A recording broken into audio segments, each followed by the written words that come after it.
let me start off by talking a little bit about, let me get this straight out there. Last week's assignment, our welcome back program. I know several of you are new. Let's see, it's not here. I know several of you are new. You programmed. You had other things you were doing in your programming class last semester.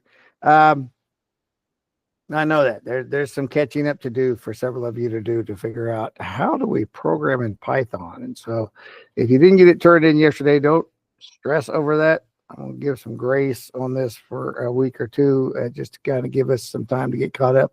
We'll see. We had on with it.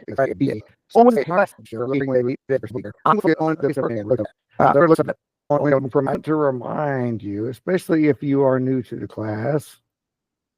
Let me put this up on the screen. If you're looking at this first program and you're like, I don't even know where to start, it's going to do this again this week, isn't it? All right, that's better. If you have not gone to the classwork tab to the very top on how to program, then I'll bet you are lost, because I pointed this out last week, and this is where you should start. Especially if you were not here last semester, click on that link and watch these videos. This is 2 minutes, 51 seconds, 3 minutes, 48 seconds, 4 minutes, 20 seconds. How to, what every program should include in programming. That means in this class. Print statements in Python idle, creating and using variables, input statements, math calculations. Here's little short videos showing how to do all of the things that we've learned. But there's still a few more I need to add based on whatever suggestions you have this week. I need to add some more on here, but here are some things you need to watch if you were not in this class. And that is in Google Classroom right here at the very, very top. When you go to the classwork tab, it's the very first thing. And it will stay there at the top all semester. So how to program video series. So that's the absolute place you should start. But this morning, we're going to go ahead and jump into Buzz and look at our lesson for the week. If we go to our grade screen, which is always the best place to start at. Last week was that welcome back program assignment due yesterday. I haven't even turned it in myself yet there, but this week we're starting our curriculum 4.01. We're going to learn about decisions in Python, how to have decisions, program for decisions in Python. So we're going to start and look at that today. And like I said, we're going to focus a lot on programming on Wednesday. But if you have specific questions on programming, you can go ahead and throw it in the chat, and we'll address that as time allows before we get out of here. But let's go over to our 4.01. So back on the activity screen, if we scroll down to module 4, the decisions lesson. We're going to take a look at that this morning. Now remember, from the lessons, if you're trying to write a program, this is where you find your programming window. Right here at the top, this menu, idle. When you click on that, it opens up, and it's not showing you because of the way I'm presenting it. It opens up this window right here, and this is where we write our code. Write code here, which I run, and that's an error because that's not any kind of code right there. But this is where we write our code. Yep, this little idle button at the top is where you find the coding window. That's step one in writing any program, is knowing where to write the program. But that's it. All right, let's look at the lesson. The power of if. To be or not to be. Yeah, that's an easy yes or no, right? You want to be? You don't want to be. True or false? You decide. Right? The power of if, what we're talking about today, the power of if lies in your ability to make a decision. If the stove is hot, you can decide not to touch the stove. If you're old enough to vote, it's your choice. You can go vote, or you can not go vote. If you want to know what happens to Hamlet, you can see the play or read the book, or not. You got to make that call. So we also can write code that tells a computer what decisions you like to make and when to do that. So we're going to learn We're going to be able to explain how if statements are used. We're going to identify relational operators and demonstrate the use of Boolean logic for if statements. Page 2. So sometimes you make decisions based on emotions or just gut feelings, but other times you use logic. Hopefully a lot of times you use logic. Computers don't have emotions or gut feelings, so they only have logic. In fact, logic is one of the most powerful tools that programmers can use. So the source of this logical programming lies in one simple word, if. So if you think in terms of a condition and a consequence, then this lesson should be a cinch right here. So let's look at this. Flip over each card to see what happens if a condition is true. So condition, if you want to see a concert, then what? Then buy a ticket so you can go to the concert. So decision statements are based on condition statements that start with the keyword if. Oh, this applies to us right now. If it is cold, then dress warmly. Right? Don't wear our shorts and a tank top. If the condition is true, like it's cold, then you want to take an action. You want to dress warmer. If you like spicy food, then eat it. But if not, then don't, right? If the condition is not true, then you do nothing. You don't eat the spicy food. You move on to eat dessert first. Page 3. That's the basics of how an if works in life, right? And we're going to do the same thing in programming. So programmers use relational operators to tell the computer to search for logical connections between items. So you're familiar with these from math. Math is highly related to programming. So let's see some of the ways you use logic in real life. If true, then what? If age is what? 18. Then you can vote. So we have an equal. Now, remember in Python, if we're checking to see if something equals something, you got to use 2 equal signs. 1 equal signs mean you're assigning a value. Name equals Bob, right? But if we're saying if name equals Bob, we got to use 2 equal signs. So which one do we need to see? If age is equal, greater than, less than or equal to, less than, greater than or equal to, or not equal to. Remember in Python, an exclamation followed by an equal sign means not equal. So if age is greater than or equal to 18, right? Greater than or equal to. It's not just equal to 18 because 19-year-olds can vote too. And it's not just greater than because 18-year-olds can vote. So if age is, and we need to use greater than or equal to 18, then you can vote. Submit. All right. If water is what? 100 degrees Celsius, it has reached the boil point. If it is equal to, if it's equal to 100 degrees Celsius, that's correct. It's not greater than or equal to. It's reached the point when it hits 100. At 101, 102, it's past the boiling point, but it's saying it's reached. So look at the statement, look at the logic that goes with it. If height is blank 48 inches, you cannot ride the roller coaster. It's a sad day. Or if you want to ride Wildfire, I think it's 54 inches. You got to be taller for the loop roller coaster. If the height is less than, right? Because if you hit 48 inches, you're good. But if it's less than 48 inches, great job. Your sensors are quite impressive here. If data usage is blank data plan, you pay an overage fee. So if you don't have a wireless that has like endless data, if you pay for 3 gigabytes and you use 3.1 gigabytes of data on your phone plan, if it's greater than, if data usage is greater than your data plan, then you pay fee for the extra data you used. Great job. If your online profile is blank real identity, then you've probably been catfished. Oh, let's see. What do you think? Not equal? If online profile is not equal to the real identity? Yep. If driving speed is blank speed limit, you will not get a ticket. Less than or equal to. I think not just less than the speed limit. You can be equal to the speed limit. Less than or equal to. And our last one is, just a score. We got 100%. So we need to know how to use relational operator. If you struggle with that, go do these yourself.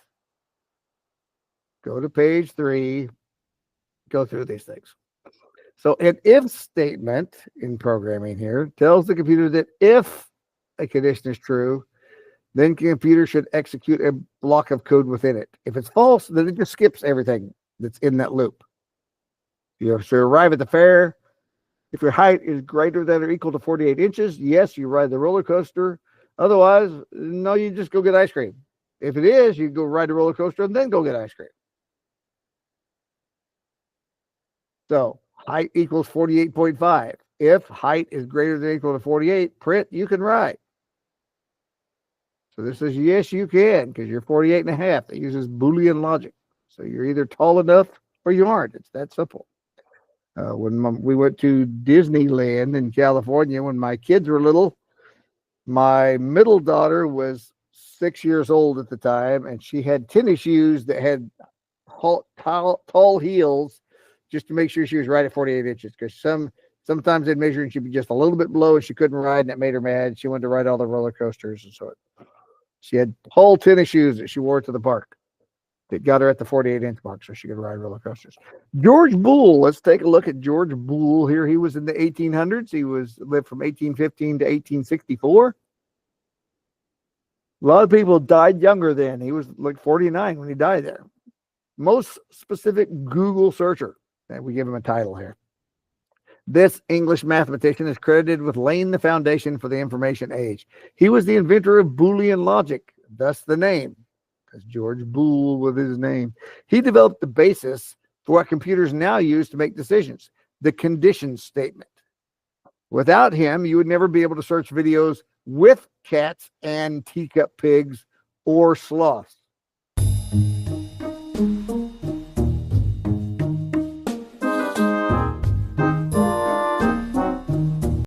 You're welcome.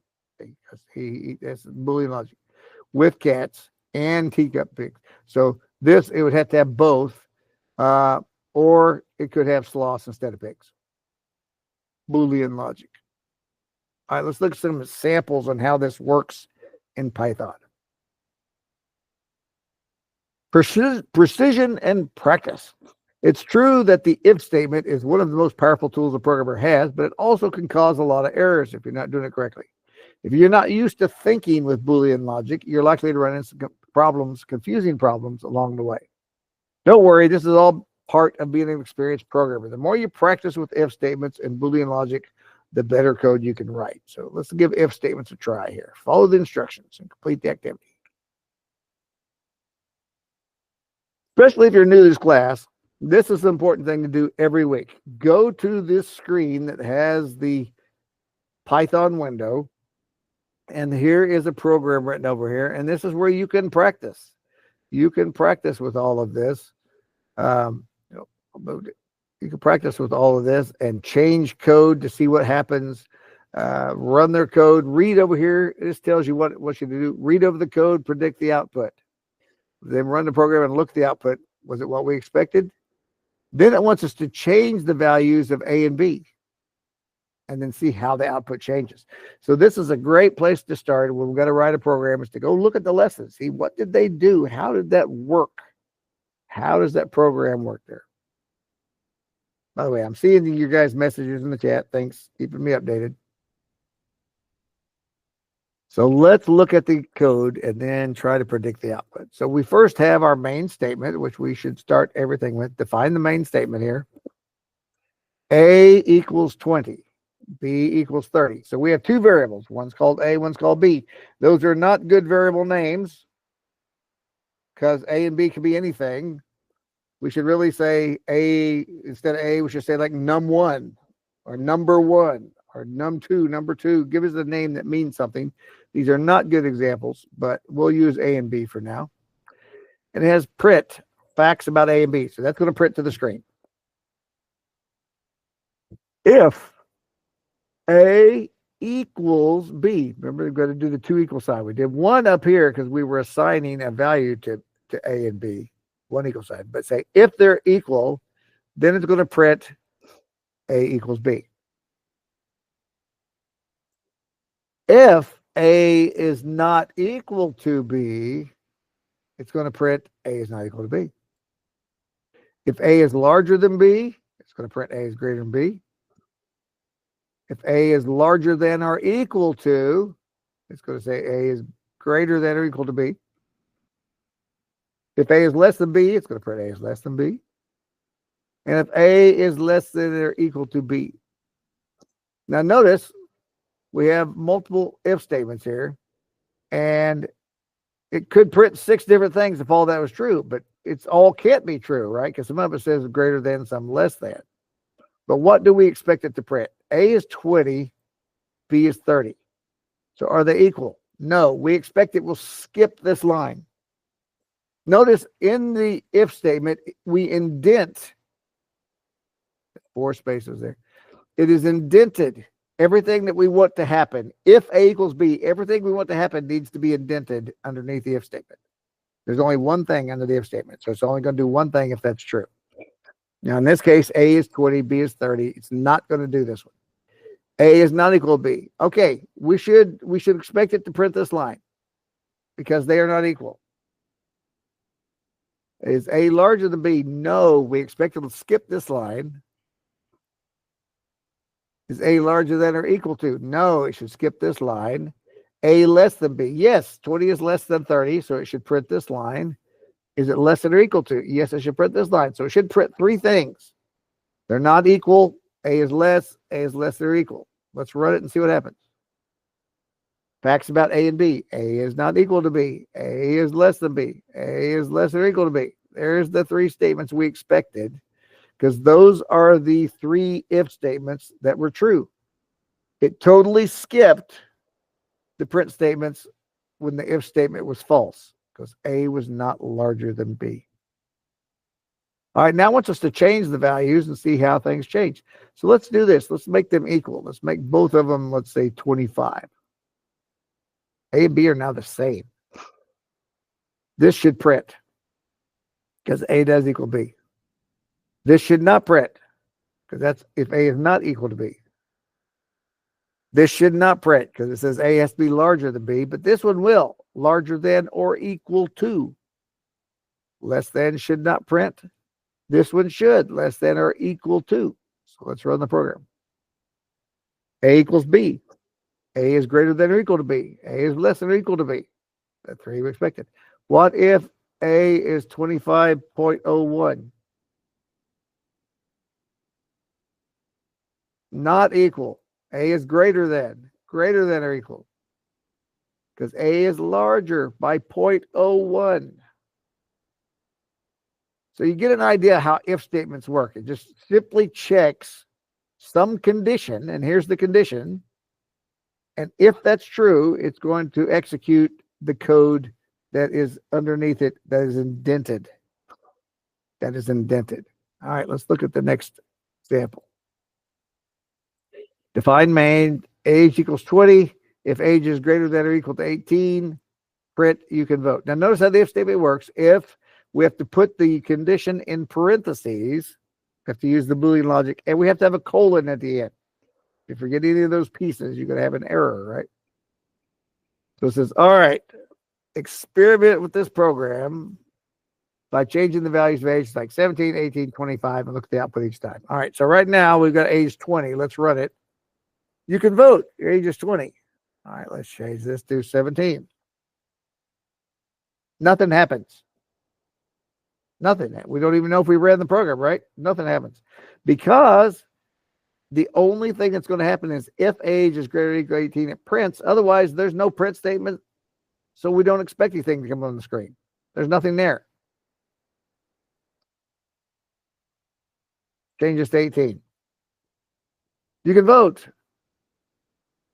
So as long as this is 18 or larger, it's going to print something. If it's not going to do anything because we didn't tell it to do anything in the program if this is not true. All right, let's look at slide 3. Num days absent, 0. If num days absent equals 0, print, you have perfect attendance. Okay, read over the code, predict the output. Let's run. Bad input on line 6. Oh, what's wrong? Anyone have an idea? I'll give you a second there. I'm going to look at the chat. See if you can figure out what's wrong. Why did this give us an error on line 6?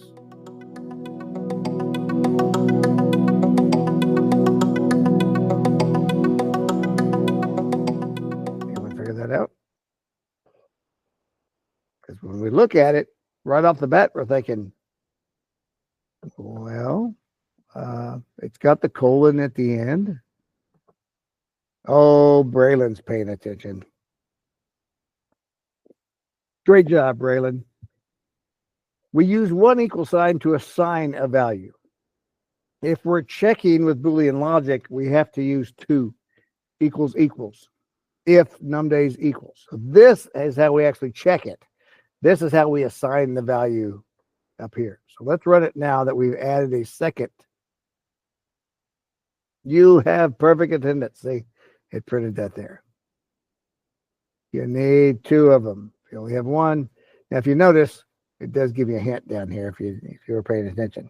But make sure you're calling an extra function. They got to have 2 relational operators to test. So it does give us some help down there. Fix the error by using the relational operator for equal to. Equal to is 2 equal signs. Perfect. Okay, let's look at slide 4. Define main. Cost equals 20. So we've assigned the value 20.00 to the variable cost. And we've gave it a discount equal to 0. So we've assigned the value 0. And on sale, we've assigned a Y, the string letter Y. If on sale equals Y, then we're going to change the discount to $2.85. The cost is going to be the cost minus the discount, which the cost is $20. It's either going to be 0 or 2.85, depending on whether or not it's on sale. Print, the cost is $sign. Notice the $sign's inside the quote because we wanted to actually print a $sign on the screen. And then cost, and since cost is a number and this is letters, and Python does not like to print letters and numbers together, we have to tell Python, hey, pretend this is just a string of letters. Remember, that's what we use that str for, to print letters and numbers on the same line. And that's the end of the program. So let's run it. Cost is $17.15 because when it got to this loop, on sale was yes. On sale was yes, so it discounted $2.85. If we change that to no, right? On sale equals in no. Run it. The cost is $20. It did not subtract anything for the discount. Now, here's an error we run into sometimes. On sale equals yes. On sale equals yes. Let's run it and see what it says. Look, the cost is $20. Run. See, I'm hitting run. It did not give us a discount. It still charges us the $20. What's going on? Yes is not the same thing as Y. If we want to actually put yes, we got to put yes here. Now the discount is applied, and it's $17.50. Yes, it's not the same thing as a Y. Okay, let's look at the last sample. The if statement, define main, print. Let's go to the movies. Ticket cost $10.25. Boy, it must be a matinee because movies are, it should be like $12 or something, right? $7.25. Snacks. Right now we're setting snacks at 0 because you haven't ordered any. Here's an input statement that will pop up on the screen. Popcorn, Y or N. It's important to, as we just looked at in that last screen, it's important to put Y or N because if they type yes, and when we check here, if popcorn order equals Y, If we type yes, it's going to skip it. It's going to say you didn't order anything. So it's important to put in your input statements, what do they need to type in? If you're using an if statement, you need to put in the choices what they need to type exactly. Do they need to type yes or no, or do they need to type Y or N? Because our order form is looking for only a Y.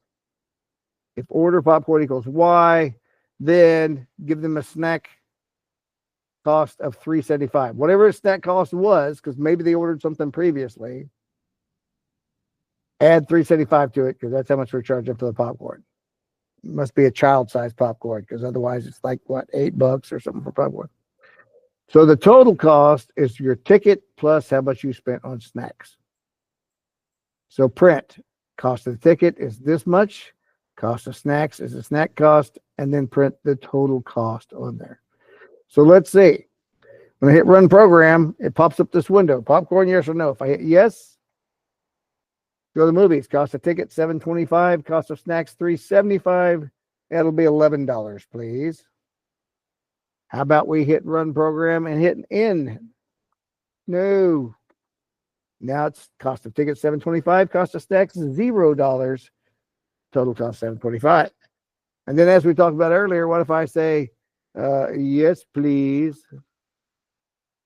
I typed yes, please. And I got no snacks. Also snack $0.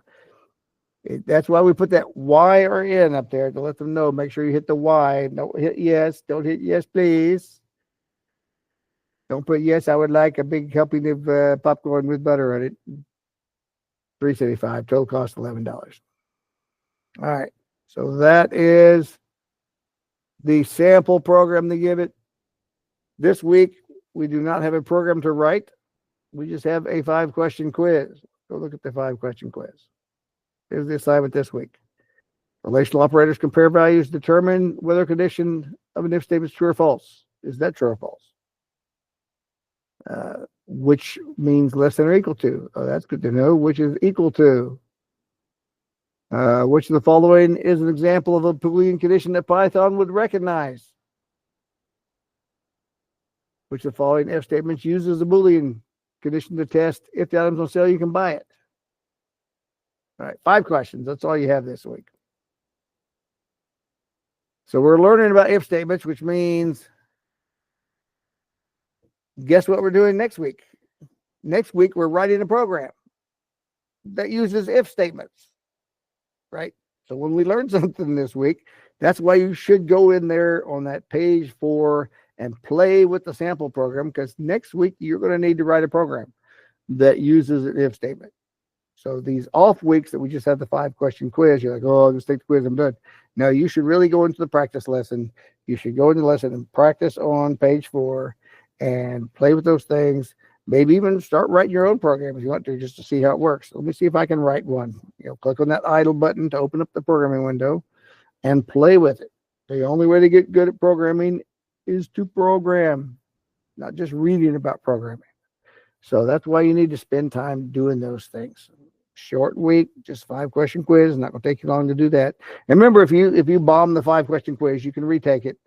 Buzz will let you go redo, but pay attention. You shouldn't struggle with that. If you need to go back and reread the lesson again, it was only 4 pages. Page 5 is just saying go do the quiz. So we can do that.